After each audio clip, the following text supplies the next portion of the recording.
Hey folks, we're here. Hi Craig and Sarah. Oh, I'm on a big TV. That's fun. Oh, but is that too much backlighting, Craig? Should I not be facing this way with all the backlighting from the window? We'll have to have Craig's advice. I'll just play a little bit while people get settled in.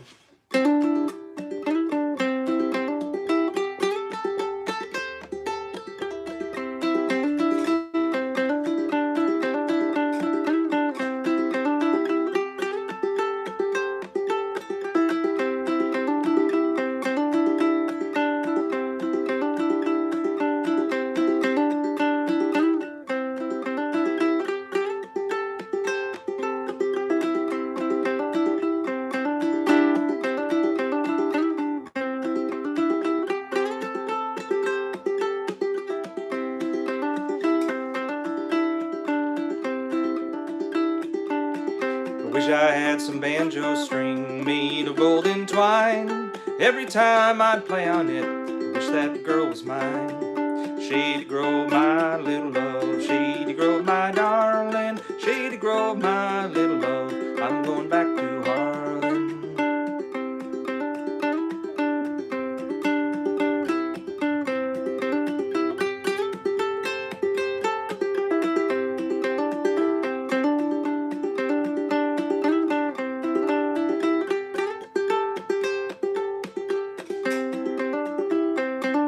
I wish I had a big fine horse, corn to feed 'em on. All I need is a pretty little girl to feed 'em when I'm gone. Shady Grove, my true love, Shady Grove, my darling, Shady Grove, my true love, I'm going back to Harlan.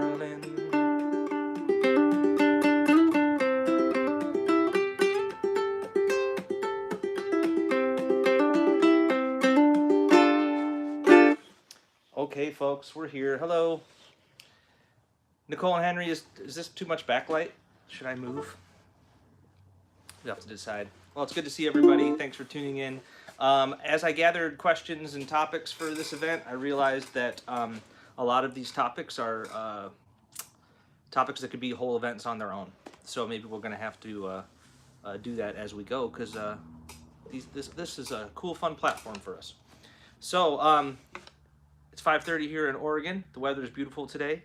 Henry does not have school, and we just found out on NPR that they won't have school till the 28th.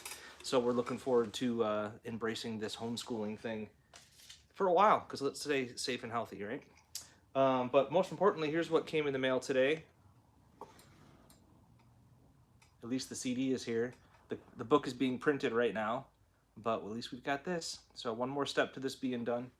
We've spent a year working on this, and can't wait to get it out. So, announcements. We're going to talk about lots of ukulele stuff, music stuff, and some ukulele building stuff that folks had questions about.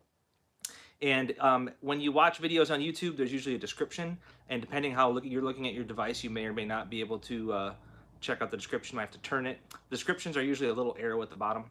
In the description for this video is the links to my websites. So if you need to go there when I mention stuff, that's where you can go. There's also a link there for PayPal tips. So that's for micropayments from you guys. If what we're doing is worth your a dollar or two or whatever, then go ahead and do that. I tested it today, and if you click on that PayPal link, it'll take you out of the stream, and then you can do it and come back, or you can do it at the end of the show, whatever you want. So first time for us trying it, and you can help me with the technology as we go. Okay, so to begin with, I have a lot of good questions from folks who are wondering, should I have a strap for my ukulele? And my answer is yes, because most of you as adults, to hold the instrument in a quality position for you, I really feel like a strap is going to help. If you don't have the strap, you end up kind of like slouchy, I think. Yeah, the originally ukuleles didn't have straps, but they were always little sopranos, and people could hold them real like this, and all you were doing was strumming at first position, so who cares if you have a strap? But I think for most adults, not all of you, but for most adults, it will help to have a strap so that your left hand is able to navigate the instrument more, and it doesn't have to have death grip. And there's sometimes I don't use a strap, but you know, I think for most of you it'll help. Somebody was asking though, well, what do I do if I don't have buttons on here? Well, any acoustic guitar repair shop can put buttons on. You can put buttons on. I have a YouTube video on the Beansprout channel about how to put that on, buttons on. And even if a strap is just a piece of cord like this one is, it works great for me, and I recommend it. Now, there's been a little confusion. We're doing this chat on the Quiet American channel. We have another channel for Beansprout Musical Instruments, the other stuff we do. I couldn't go live on there because we don't have 1,000 subscribers yet. So if you aren't subscribed to the Beansprout channel, you should search for it and find it later and subscribe, because we could go live there just to talk about building stuff at a future date. Yeah, so, oh, sorry, I forgot to say. The reason I like a strap too is because it puts you in the position more like this, and if you just bend your elbow up, that's where your arm wants to be. If your ukulele neck is too low, you have to bend your wrist funny, and I don't like that. So like if you were studying classical guitar in college, they would have you sit in such a way that the instrument was, you know, at this sort of position, and that is, I think, ergonomically more sound. I don't like this. This is better. So yeah, anyway, put a strap on your uke. Many of you are super frustrated trying to learn how to play clawhammer, and so I have some support for you, and I have some ideas. One person even emailed me and said, "Hey Aaron, any ideas about resources for clawhammer ukulele?" Which, of course I have ideas about that. To begin with, the 40 to 50 videos that are on this channel. Maybe you guys don't know about playlists. On YouTube, content is organized by the creators into playlists. When you go to the Quiet American YouTube channel, you can go down to playlists or over to playlists, and if you click on clawhammer ukulele, there's, I think, 50 videos in there of me working on things with you. And many of them were reshot a few years ago when we did the second edition of the book. So if you haven't been working through that, and you haven't been working through our clawhammer ukulele book, that's the first place to start. Now, also Little Rev makes nice clawhammer instruction, and so does Kathy Fink. So look into those people as well. But just because you bought the book doesn't mean you've mastered it yet. So now, to give some support, when I first got a banjo to learn how to play clawhammer style, I didn't want to play banjo, but my uke and guitar teacher, Paul, said, "Aaron, if you can get a banjo and figure this out, then I can give you some of my students." And so I thought I would. He gave me one lesson, and then he said, "Come back when you've got that stuff done." And I didn't go back to see Paul for 3 months. So 3 months. And I was already a professional musician, and I had spent 3 months by myself before I would go back for a second lesson, because the actual motions were so foreign to me that I just needed a ton of work. So you need to go back to the second edition clawhammer ukulele videos, and I even show close-ups on the right hand, and I play everything really slow, and you need to copy those motions until they're second nature. If that's not second nature, it's going to be rough to work through the rest of the things. Somebody else was saying, like, I got, hi Gordon, I see your chat pop up, but then they go away, so hi. Somebody else was saying, I've got the motion down, but how do I make music now? And how do I incorporate tab? Well, tab, for most folks, is the first way that they can start incorporating a tune, because it tells you where to put your left hand and what string to strike. But you also need to be listening to a tune, okay? You have to know the tune in your ears before you ever try it with tab, or else it's meaningless. So pick something simple like Cripple Creek and listen to it so much that you can sing it, and then find a tab from somebody that you trust and go for it, and find where it goes. Because the motion's important, but you got to have the tune in your head or it's not going to make any sense. Somebody just said that they're waiting for us to have the book available as digital download. That's going to happen after we ship the first books to the people who pre-ordered. So it's going to be real soon. Part of it was getting these things in the mail and getting the PDF from the print shop. So it'll be a little bit, we'll get to it. We can't control global shipping rates, so I understand that a lot of you would rather do digital, and so we'll get that up as soon as we ship the book and CD. Okay, so I'm gonna scoot a little farther forward. I'm gonna play some clawhammer slow, and we'll do a little of this before we go on to the next topic. That should work.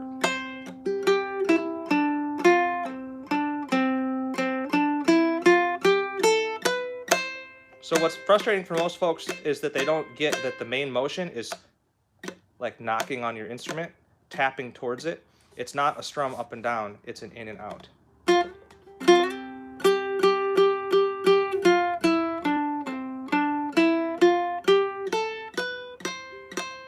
the thumb does the 4th string.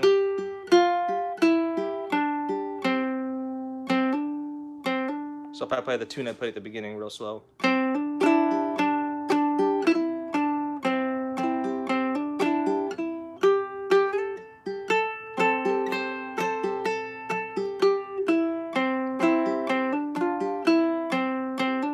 So you see how I'm like knocking towards the instrument?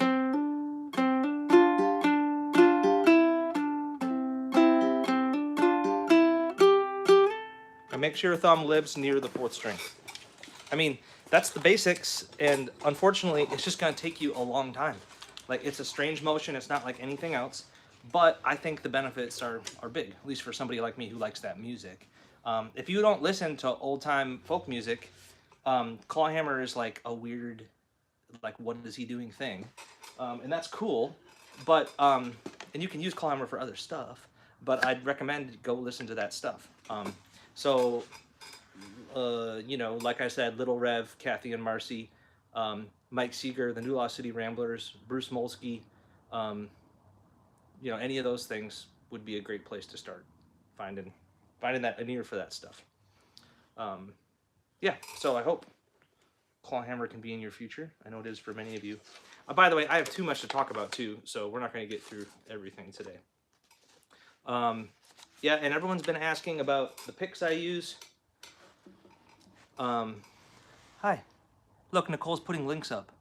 There you go. There's the link to the clawhammer playlist. Okay. Nicole, you should throw up the PayPal link too. If you're having fun and you want to help us out with a micro payment, go for that at the PayPal link. Okay, the picks that I use when I'm not playing clawhammer. Guess what? There's also a video about this, but it's I play a plastic National thumb pick. This is just what fits my hand. And then these two things are called Alaska picks. You can get them from Elderly Instruments, elderly.com. And they have to fit, if we make it focus, it's in my way. They have to fit under the tip of your fingernail. If you don't put it so it fits under the tip of your fingernail, they just flop around and it's no good. So I've seen people like buy them and try to wear them like this. It's not gonna work. You push them all the way down. It's just like an extension of the end of your fingernail. So that's what I wear for banjo and guitar and uke and lap steel and...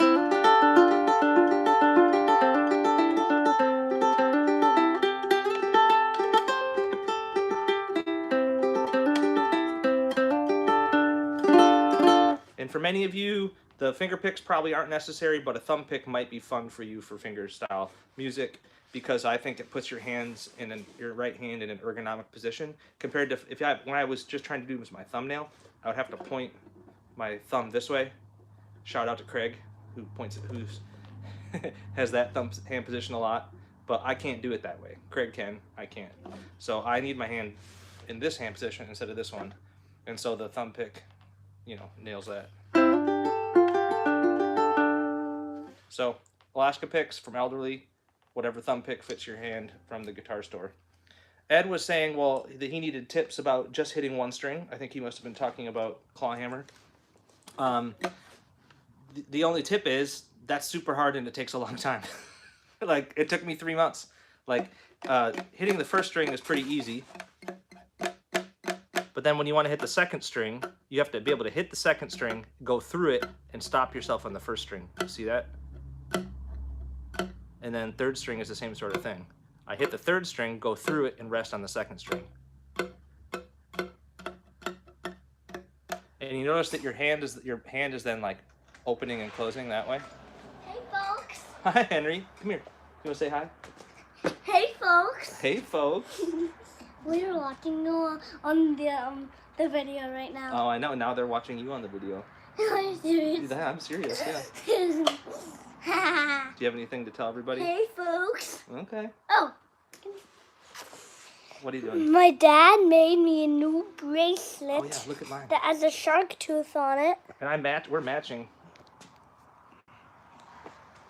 Okay, bye. Okay, see you later. Go back in. Yeah, we're matching. We got matching bracelets. Bye, folks. Bye, folks. Okay. That's what it's like to homeschool a kid like Henry. He's around. Hi, Henry. Bye, Henry. Okay. So Ed, it takes a lot of work on the target practice of going back and forth this way, and it took me a long time to feel good about the middle two strings. And it's just a slow practice. And yes, your hand kind of expands and contracts to get that. So, okay, clawhammer time, picks time. Yeah, we had a question from Ed. He said, "I'm an average strummer. What's it gonna take to get to the next level? What should I do?" My recommendation would be this: if you're an average strummer who's been around uke stuff for a while, you probably know the kind of music you like. The world is so big and there's so much to do that if you focus on everything, you'll never get anything done. So pick songs or a style that you really connect to and focus on that. Switch your listening to the stuff you really like and imagine, how can I be playing this on my ukulele? Now, hopefully it's something that also works pretty well on the ukulele with your skill set, so whether it's Hapa Holiday music or old swing or folk songs or Motown, whatever your thing is. Listen to that, focus on it, listen to the music, and imagine how you could make that music on your ukulele. And you want to be copying the way the record sounds. Because I don't like it that, Under the Boardwalk shouldn't sound like Jambalaya, shouldn't sound like On the Beach at Waikiki. We shouldn't play them all the same style. You should pick the thing you like and focus on it from a genre perspective. And then seek out other musicians who play that music and get together with them. 6 feet distance, I guess. And start to try to immerse yourself in that musical style. And then I'm pretty sure whatever you pick, there will be a ukulele teacher online who plays that and is super into it and can take you to that next place. But the world of music is too big to focus on at all. So I'd say pick one thing that feels good and go from there. Okay, it's ankle update time. I had ankle surgery January 27th, and I've got steel or titanium rods in it and screws and everything. It's called an ankle fusion. I still haven't been allowed to take any steps. I have, that's funny. Nate says keep 2 uke lengths apart from each other. Yeah. I have my first physical therapy appointment this week, hopefully, if it's not canceled.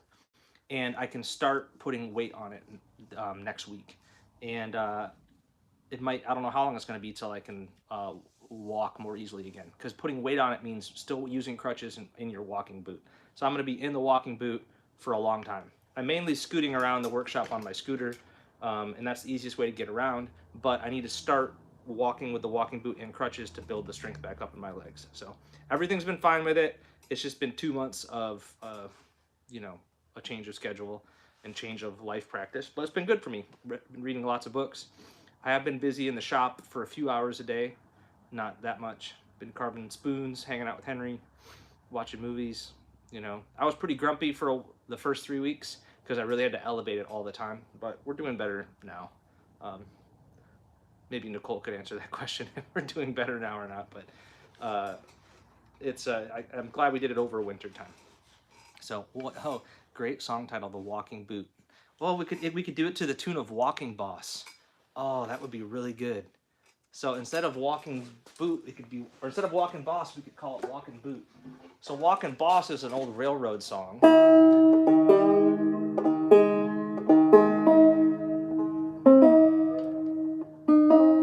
can try to tune up for that.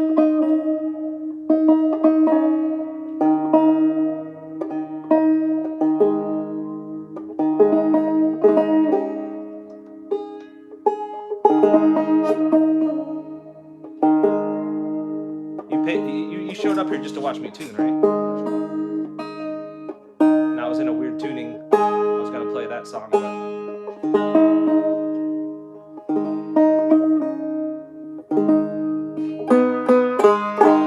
yeah, it's usually a walking boss,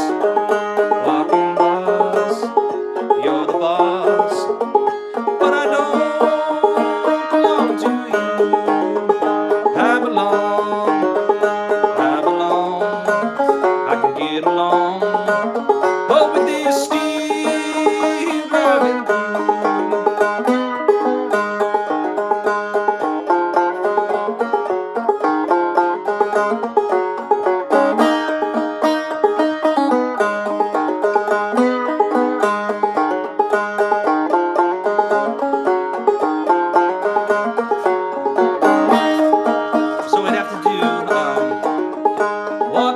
Oh, walking boot, you're the boot. That doesn't work. But I don't belong to you. I belong, I can get along as a crutch walking too. I think you're right, Nate. Walking boot instead of walking boss.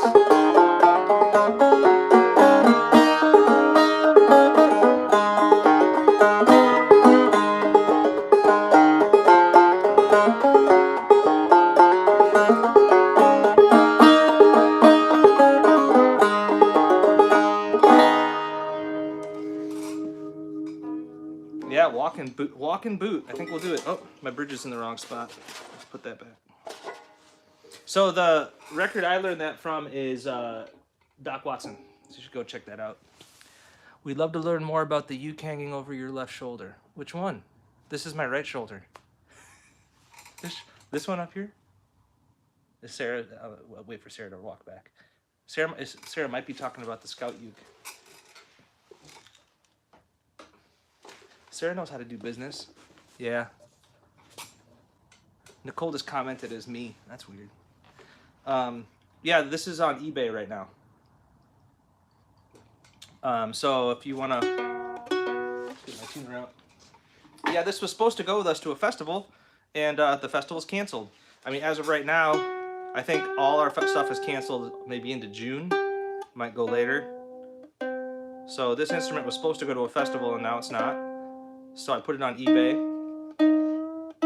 and there's 4 or 5 people fighting about it right now, which is a good way to go. So if you go to eBay and search for Bean Sprout, you'll see this little Scout uke. These Scout ukes are based off of the old Lion and Healy camp uke designs. And traditionally I make them just here and there when I have the time, and I make them from kind of cutoffs and stuff. So, okay, John, we'll get to you in a minute. So here's the Scout uke, made of curly koa, rope binding, walnut and mahogany. There's the eBay link. Oh yeah, Stephanie and Louise share a Scout uke, yeah. So.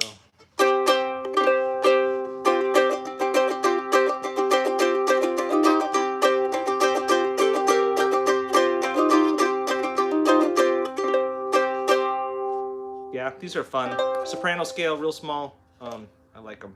So I think I might be making more of these this spring, so stay tuned.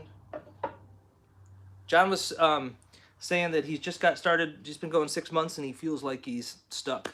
And I think that happens to lots of folks. Usually what I tell people is if you're stuck, then you need to find a group of people to play with as a group, so you're not just by yourself. Because I feel like musical learning comes in a community as you get inspired by better people. But that's not good advice right now. So I can't say that. So rewind. I think beyond that, when you're stuck at that 6-month mark, it's usually because what you're doing is just strumming the same way and singing the same way all the time on the same songs. So you got to get inspired. You got to go find new music that you like, new teachers that you think are cool, stuff that inspires you in your heart, because there's no good reason to learn music practically, especially when you're 70. The reason is because you love it and need it and want it bad, because it's too hard. It's a lot easier just to watch Netflix. So I'd encourage you got to figure out what makes it spark for you and drill down on that, find it. So if it's a certain style or a certain group of people or a certain kind of song, you got to go that way. If you're interested in picking or just strumming or classical music or whatever, you got to find it and get obsessed and go for it. And my biggest tip for all of you is don't worry about practicing, worry about making music your practice. So what you do every day is you practice. Okay, so we got a lot of questions coming in. Okay, our email address is info@thebeansprout.com or info@quietamericanmusic.com.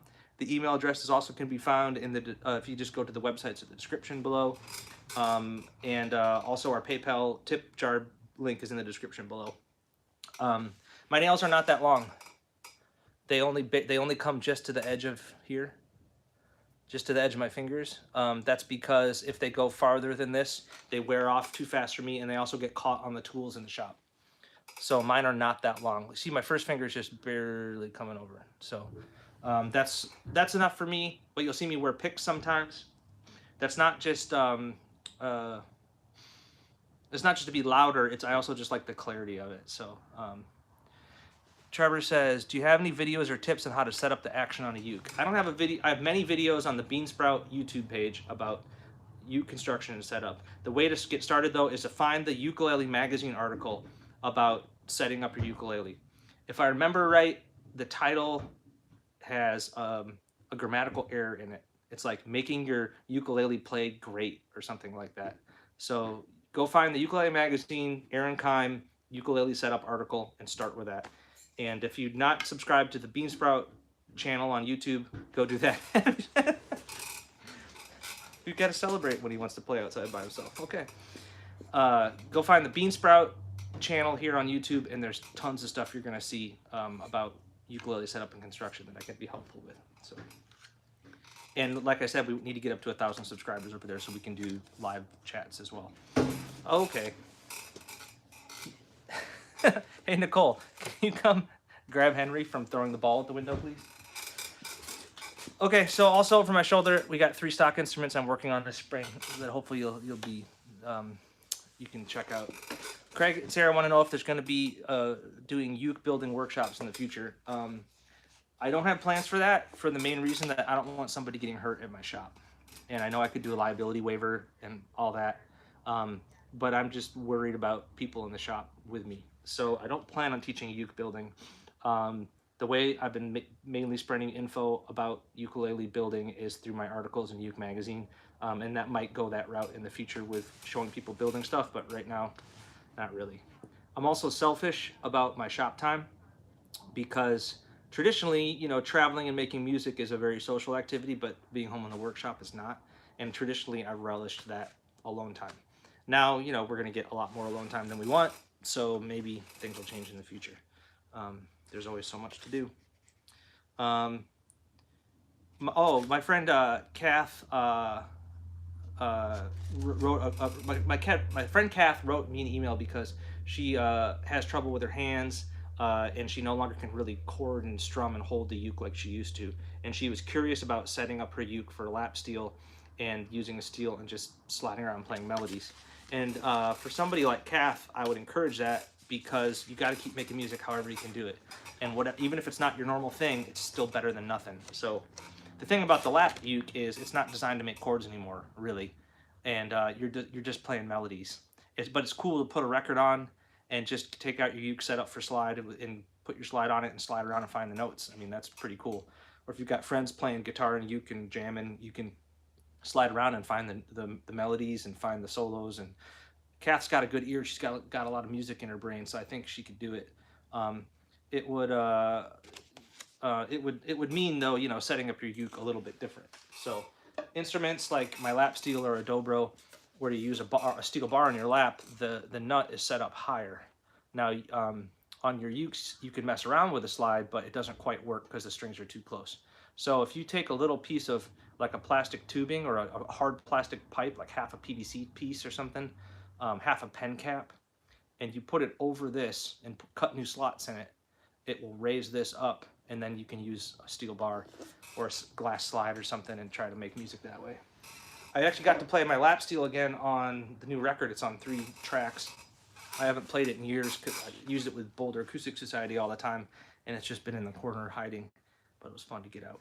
So that was a good one. Should I play you guys some more music?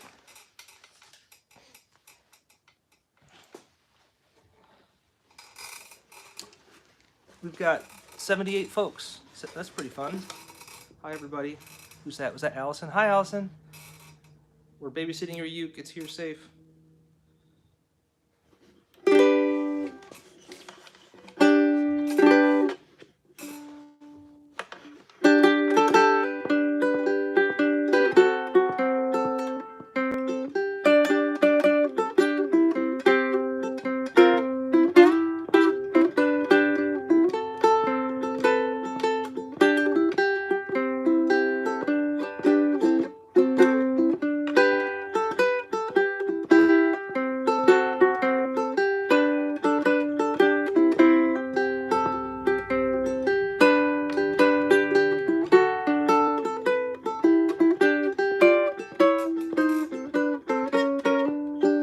in mind, and I'm so blue. Oh, but I won't be blue always. The sun gonna shine on my back door someday. Well, I'm going down, well, down to the river. I'm gonna bring my old rocking chair. And if the blues come and find me, I'm gonna rock away from there. Well, trouble in mind, and I'm so blue. Oh, but I won't be blue always. Oh, the sun gonna shine on my back door someday.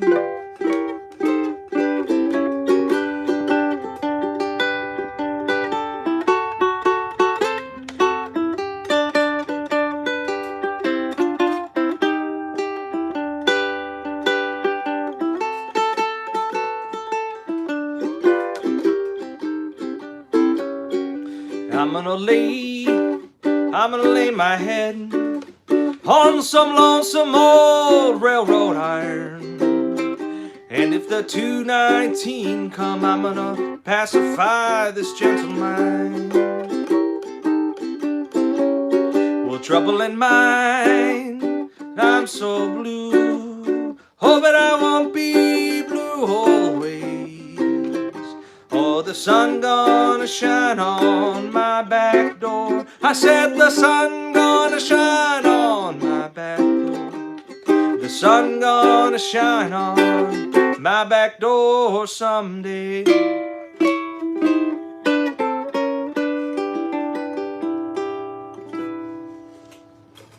Yeah, that's a fun one. I think I got that from a big Bill Broomsey record. By the way, when our chats come up, when you guys say stuff, I only see it as a bubble for like a few seconds, then it's gone. So I'm sorry if I'm missing some of your stuff. I don't see the log on the side because I'm just working off my phone right now. I did see somebody ask if I have an arrangement for that. I don't, sorry.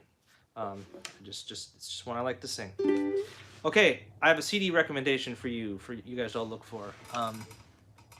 Oh yeah, that's a good point. Yes, he says you should write more books with tenor and baritone parts. Yeah, the new book that we have coming out, Let the Work I Do Speak for You, I have several baritone pieces in it. That book is a little different than normal for us. It's got baritone stuff in it, regular stuff, banjo stuff,